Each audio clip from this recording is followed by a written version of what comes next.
पूर्व सीएम के बेटे दीपक जोशी कांग्रेस में शामिल। बोले शिवराज के कारण एम्बुलेंस नहीं मिली, इसी वजह से मेरी पत्नी की हुई मौत। पूर्व मुख्यमंत्री और बीजेपी के संस्थापक सदस्य रहे कैलाश जोशी के बेटे पूर्व मंत्री दीपक जोशी शनिवार को कांग्रेस में शामिल हो गए। उन्होंने कहा, जनसंघ के चुनाव चिन्ह दीपक को बीजेपी ने अपने विचारधारा के साथ कहीं न कहीं विलोपित कर दिया है।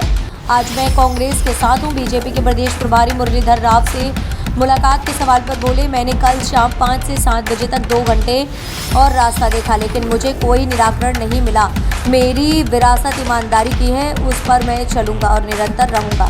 शिवराज जी भले छोटा भाई मानते हो, लेकिन वे मेरे बड़े भाई कभी नहीं हैं। बहुत बदल गए हैं। उनको जिस प्रकार का काम करना चाहिए वह काम नहीं कर पा रहे हैं।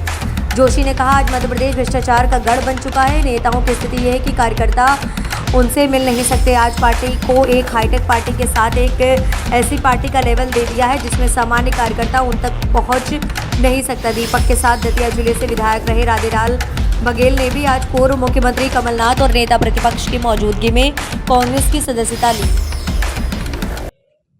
जिस स्मारक का शिलान्यास कमलनाथ जी को करना था, परिस्थितियां बदली और आज जो शब्द राजनीति में चल रहा है, मुझसे पूछा जा रहा है कि क्या सेटिंग हुई, क्या सौदा हुआ, क्या बदले में लोगे। तब मैंने कहा, कमलनाथ जी उद्योगपति जरूर है, लेकिन साथ में वो व्यक्तित्व है जो कहीं न कहीं श्रद्धा से भरा हुआ है। जब मैं उनके पास गया तो उन्होंने कहा कि आप किस मकसद से कांग्रेस में आना चाहते हैं। मैंने बताया, सर मेरे पिता की जो विरासत मुझे मिली है उसको लगातार धंधोड़ा जाता है। आज भ्रष्टाचार, माइनिंग माफिया, शराब माफिया, ठेकेदारों में भी माफिया रूप में, हर चीज में माफिया वाले तैयार हो गया। और कर्नाटक में तो ये कहा जा रहा है कि 40%, मेरे ख्याल से यहाँ तो 80% जा रहा है। जो स्थिति आज प्रदेश की है उससे मैं ये कहने में कहीं नहीं निकला। लेकिन मेरे पिताजी का स्मारक नहीं बना तो मैं 3-4 बार वीडी शर्मा जी पास, मुख्यमंत्री जी पास गया। 2 साल से लगातार गुहार लगा रहा हूं। आप अपनी टीम भेज के दे सकते हैं कि वो बना।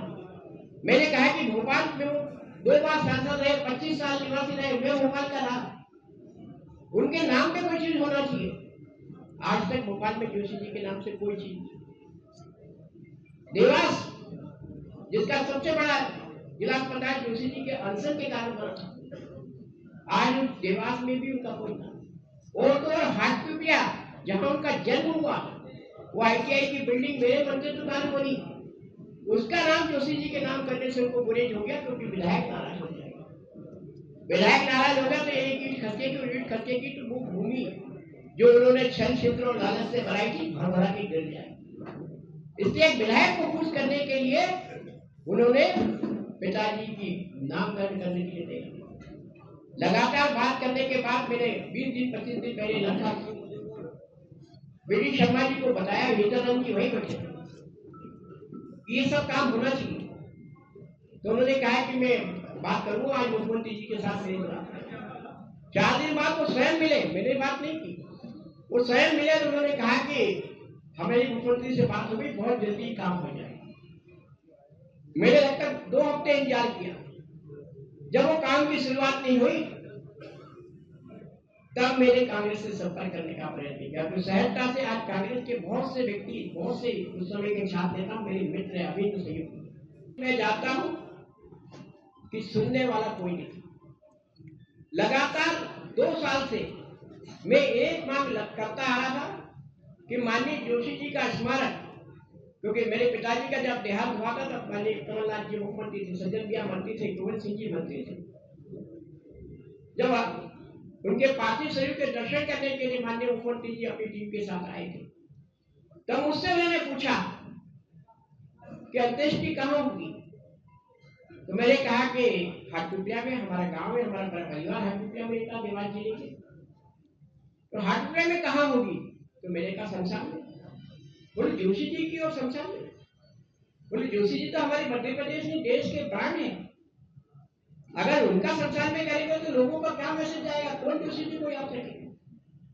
इसलिए जोशी जी की यादगार हार्ट रुपया में होना चाहिए मैसेज, जो ब्रांड है वो आम जनता तक पहुंचना चाहिए। तो मैंने हम क्या कर सकते? बोले आप नहीं कर सकते, मैं तो कर सकता हूं। और उन्होंने उस वक्त कहा कि आप जमीन दिखवाइए सरकारी, मैं आपको जमीन दूंगा। सज्जन भैया, सम्मानी आरिफ वकील जी, पीसी शर्मा जी, गोविंद सिंह जी लगातार मेरे संपर्क में रहे और 4 घंटे के अंदर हाट रुपया में बहुत बेशकीमती जमीन 80,000 स्क्वायर फीट हमने बताई कि ये जमीन है। कलेक्टर के माध्यम से माननीय मुख्यमंत्री तक मैसेज गया। कमलनाथ जी पर जैसे ही मैसेज गया 3 मिनट के अंदर वो जमीन के आवंटन को व्हाट्सएप पे दे दिया, 3 मिनट के अंदर। और कमलनाथ जी ने कहा कि कहाँ कोई दिक्कत हो तो मुझे बता। जय कमलनाथ। पिताजी के जाने के बाद माननीय मुख्यमंत्री जी तो है ही, लेकिन दिग्विजय सिंह, अरुण भैया, क्योंकि बागली से सांसद रहे, अरुण यादव जी, राहुल भैया, उनका हमारा भले ही एक मामले में मतभेद रहा हो, लेकिन हमेशा हालचाल पूछते हैं। गोविंद सिंह जी का फोन आता था, लेकिन भाजपा वाले किसी का फोन नहीं आता था, वो लगता हमको भूल गए थे। मेरी पत्नी कोरोना से पीड़ित हुई, कल उसकी पुण्यतिथि थी, और आपको पता है कोरोना में कैसा माहौल था। हमको कहा गया कि तत्काल इनको इंदौर के किसी बड़े अस्पताल में भर्ती करवाओ, लेकिन कलेक्टर देवास को और प्रशासन को यह आदेश दिया गया था कि दीपक जोशी अगर कोई बात करे तो उसे सुनना नहीं।